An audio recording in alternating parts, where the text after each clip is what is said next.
great to see you back for week 2. I hope you've had a wonderful first few days of the school year. And now we're really moving into our second week, if you count those couple of days last week as the first week, and we are going to press right ahead with our class. Really enjoyed reading about some of your preferences and your thoughts about creative writing on an information sheet. So that is really wonderful. And we are going to kind of continue this week with the writing process. So we still are in our unit about being an observer and being inspired, thinking about where writers get their ideas, but we're going to talk about the writing process a little bit this week. And of course, you've heard of the writing process before. We're going to kind of review what that actually means. And I want us to really think about those other questions. Is being a good writer a magical skill that some of us are just born with? Or is it from work, or is it both? Your syllabus actually has a little blurb that says you don't have to be a great writer to take this course. You just have to want to do some writing. So, how does that work? How do you become a good writer, a great writer? How do real writers start writing? Professional published authors, how do they get started? How do they produce their work? And just like last week, you want to make sure that you answer the questions as they pop up during this video. This video will be pretty short because your reading is a little bit longer this week, so not too much. We are going to talk about this cool book, though, Anne Lamott. This book called Bird by Bird is a pretty famous book that's about writing. So some of your reading for this week will come from that text. So what do we mean by the writing process? I bet you already have an idea. I bet you already know because you've been hearing it your whole life, right? We have all of these wonderful things you've been doing since elementary school. We've got to do some pre-writing, thinking about your ideas, then you actually write it, then you revise it, then you edit it, and then you publish it, right? That's the whole deal. But that's not really the whole deal. There's a lot more that goes into that than just following those steps. So we want to dig into really what that is like, especially there at the beginning. How do we get started with the pre-writing and the writing, and how do real writers experience that? Um, where do they get their ideas? How do they start? How long does it take a professional writer to produce something? Is it really easy for them? When Stephen King or John Green or whatever wonderful author that you enjoy sits down to write something, does it just flow right out like a magical waterfall of just awesome words cascading out of their brain? What is it like? And what should the process be like for you, for us? If we struggle, does that mean we're not really a real writer or a good writer? So we're going to kind of think about those ideas. And here's a picture of Anne Lamott that I mentioned earlier. One of her most famous essays that you're going to take a look at a little bit today, this week, is about horrible, awful, yucky first drafts. She actually uses a different word to describe the yucky first drafts, but we're not going to use that word because we're going to use school appropriate language. But she uses a word that's not quite school appropriate to really emphasize that almost all good writing starts with terrible first efforts and awful first drafts. And that's a surprise to a lot of students because, like I was saying before, we kind of imagine that good writers just pour it out. It's just magic. They can just do it, no problem. But that's not really the case. And Anne Lamott kind of demystifies that process a little bit. She says writing is not magic. In fact, the only thing I can get anything written at all is to write really yucky first drafts. So I really want to emphasize to you and for you to think about as you're reading and writing this week that writing is a craft. It's not magic. It's something that any of us can practice and learn and improve. And students always like to argue with me, well, but some people are just really talented. Some people are just really great writers. Maybe. It's debatable. That's a philosophical discussion that we could have. I would say what the second bullet there says. Some people might have more innate ability or natural talent, but everyone can learn and improve their craft. Just like this wonderful basketball player that you see there, very famous female athlete, Caitlin Clark. She's great at basketball, right? She probably has some maybe innate ability or natural talent. Maybe she grew up doing it. She's just really good at it. But even your highly dorky English teacher, Miss Hankins, could really practice basketball if I really wanted to try. I could get better at it. I could dribble, I could make some baskets. It's kind of funny to imagine, but I could do it. It's not magic that allows even our professional athletes to be really good. Because in addition to maybe having that talent, they also work very hard, right? They're out there practicing, they're playing all the time, they're getting better and better. So it's definitely a combination of, maybe the natural ability you start out with, but then all the work you put into it. And even if you don't start with a lot of natural ability, like I don't have any natural ability for basketball, I could get better. I could learn, I could try it really hard. And so even if I'm a really good at it, I still need to put in that hard work. So it is a craft anyone can practice and learn, writing and also basketball. This is another snippet from Anne Lamott that I wanted to share with you. She talks about the downdraft, the updraft, and the dental draft, which I think are kind of funny. Take a look. Almost all good writing begins with terrible first efforts. You need to start somewhere. Start by getting something, anything, down on paper. A friend of mine says that the first draft is the down draft. You just get it down. The second draft is the up draft because you fix it up. You have to say what you have to say more accurately. And the third draft is the dental draft, where you check every tooth to see if it's loose or cramped or decayed or even, God help us, healthy. So kind of playing with the meanings of up and down, but the down draft just to get something on the paper.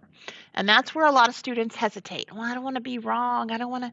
You just put something down, whatever it is. And then when you maybe revise that is the up draft, you fix it up. The dental draft, kind of comparing, really checking your work carefully like a dentist would check every tooth. So you're going to think about these ideas a little bit more in your reading this week. And Lamont's going to talk about her process as a professional writer and what some others have shared. And I want you to think about what does that mean for you as a writer? Do you feel like it's hard to get that first thing out there? I wonder if you relate to some of the experiences that she's going to describe. So think about that with your reading. So just like always, we have our same format for this week, like we talked about in our introductory video. These tasks need to be complete by the end of the day on Friday. So watching the video and answering the questions, you just done that. Great job.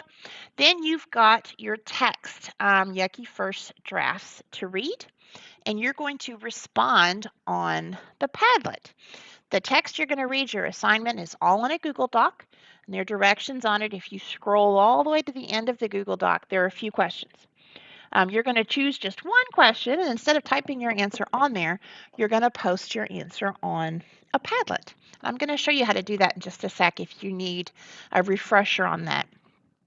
I'm also going to ask you to respond to a couple of your classmates. So our class is asynchronous. We're not always in the Google Meet together, but you can still have a little interaction with your classmates, and I'll show you how to respond. So one idea we're going to post, we're going to respond to two classmates' ideas. And then you have a little writing assignment. Every week we're going to watch, read a little something, write a little something. Your writing assignment is to do a little tiny bit of writing about a picture. Don't forget that this week I will be there in a live meet on Thursday, second period, 9:05 to 9:45. If you join that meet, we will just talk more about these assignments. I can help you with your Padlet if you feel weird about that. If you need any assistance, you'll have an opportunity to talk with your peers if you would like to do that. So we kind of will have a little writing workshop time. You can come for a bit and then leave. You don't have to stay the whole time. So keep that in mind if that's something that is possible for you. As always, if you don't have to wait till Thursday. If you have questions, problems, just send me an email. That's the best way to reach me, or you can add a comment on your assignment. All right, so I'm going to try to just show Padlet before we end this video. So let me see if I can make that work. All right, I've come out of my slideshow. And let's take a look. I'm going to put up here, I hope you can see this. This is our text, Yucky First Drafts, that I'm going to ask you to read for your reading this week. Oh, let me just put me back up there. Okay. So we're going to read it. It's a little bit longer, but it's interesting. When we get down to the very bottom, there are 4 questions. So we're just going to choose one question. What did you find most interesting or surprising? Copy your favorite sentence. What does bird by bird mean in this text? How similar or different is your writing process from what Lamont describes here? So, and we're going to click here in the text to get to the Padlet. When you click on that, if Ms. Hankins has done it correctly, it should bring you up to this page that looks like denim. For some reason. It says Bird by Bird. That's the name of the book that we pulled Yucky First Drafts from, so that's fine. Now, we are supposed to respond to one of the questions at the bottom of the article. So I'm going to do the sentence I found most interesting. Let's see. I'm going to pick this one. Someone once said, E.L. Doctorow is an author. Writing is like driving a car at night. You can only see as far as your headlights, but you can make the whole trip that way. So I'm going to copy that. And I'm going to go over here. Now, on a Padlet, if you're not familiar with it, just think of it like a bulletin board. You're going to go over here to the big plus. You're going to click that, and it's going to give you a place to write. And I'm going to write my response here and say I picked this as the most interesting sentence. And then I'm going to paste my sentence. I could have chosen one of the other questions. You only have to answer one. And I'm going to just say I like the idea of writing just a little at a time. Because that's really what that quote means, right? You only have to write the next little bit, and then the next little bit, and then the next little bit. Like a lot of things we can approach in life. You know, we do one piece at a time, then eventually we get to the whole piece. So I've put my thought there, and I'm just going to click publish. Oh, there it is. And look, it says Stephanie Hankins. That's my name. So you're going to do that. You're going to answer one of those 4 questions and put it on there. Now, Ms. Hankins also asked you to respond to 2 of your classmates. So the way you can do that, you can see my post right here where it says add comment. I'm just going to respond to myself because I'm the only one there. You don't respond to yourself, respond to someone else, hopefully. And you can say, I might say, I agree. It is easier to think of writing this way. All right, and you can also heart them or not if you want. So you can do that twice. All right, so that's all we mean by the Padlet. It's just a kind of like a bulletin board that we're all going to put stuff on. Now I'm going to remove this post, or maybe not. I'll do that in a second, so that you have that blank one to work with. All right. I'll go ahead and show you also. This is the 1-inch picture frame assignment. When you open this, you're going to see a slideshow that you have a copy of. You have 3 photos to look at. You're going to pick one of those photos, and then you're going to pick one person from one of those photos, and then just write a couple details about one person in the one picture. So again, this idea of looking at just little pieces and realizing we just to get something down, not being afraid to do that. All right, I'm going to put my slide back up here for you that says what we need to do.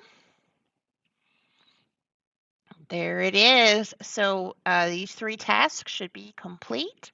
We're going to you watched the video. You're going to read the Yucky First Drafts, give that Padlet a try, and we're going to do the 1-inch picture frame. I'd love to see you on Thursday if you can.